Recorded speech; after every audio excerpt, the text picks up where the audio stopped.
Pojďme k dalšímu obrazovému příběhu. Jmenuje se Tomáš Fischer, měří 182 cm, váží 85 kg a včera v noci mu byl přisouzen titul misáka, tedy nejkrásnějšího muže diskoték. Na to, že se volí nejkrásnější dívky, jsme si už určitě všichni zvykli. Ale co byste řekli volbě nejkrásnějšího muže? Ta se včera v noci uskutečnila v jedné z pražských diskoték. To, co je prý k této soutěži potřeba, je sympatický vzhled, udržované tělo, příjemné vystupování, ale hlavně dostatečná dávka odvahy. Ale nepředbíhejme a pojďme začít hezky od začátku.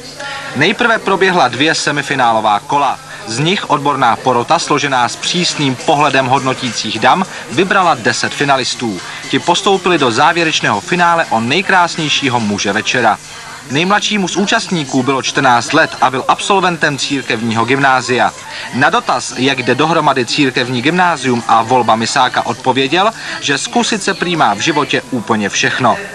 Po celou dobu soutěžení ho povzbuzovala a hlavně hlídala maminka, aby v tom davu velkoměsta náhodou nezvlčel. Dále byli mezi soutěžícími číšníci, jeden učitel, pornoherec a dokonce jeden francouzský student, který si touto soutěží vyplnil volný čas mezi školou a individuální přípravou. Všech 10 finalistů soutěžilo ve 2 disciplínách. V té první se hodnotil výraz, vystupování, schopnost vyjadřování, oblečení a působení na publikum. Ta druhá byla již poněkud odlehčenější. Zde se hodnotily pohybové schopnosti, postava a celkový dojem.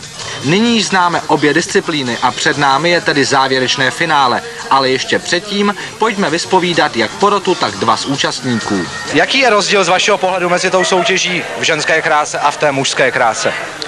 Tak já si myslím, že je cítit, že těm mužům je to trošičku cizí, ukazovat vůbec tělo a tak jako v obličej a předvádět sami sebe.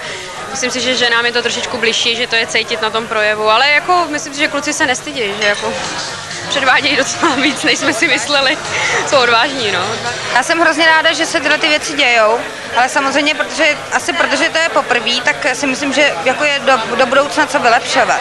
A určitě se dá, je spousta možností a směrů. Taky to je hezká záležitost, když ženy se taky musí na něco koukat. Myslím si, že je to velmi dobrá věc, jak už kulturní vložka. Myslím, že lidi se baví, musí se bavit. Tak a je to tady slavnostní fanfára, světelné efekty a je rozhodnuto. Po opravdu náročném hodnocení se odborná porota rozhodla udělit cenu nejvyšší Tomáši Fischerovi z Prahy. Výška 182 cm, váha 85 kg. Jako hlavní cenu si odnesl barevný televizor a spoustu vzdušných polibků jeho obdivovatelek. No a co ostatní?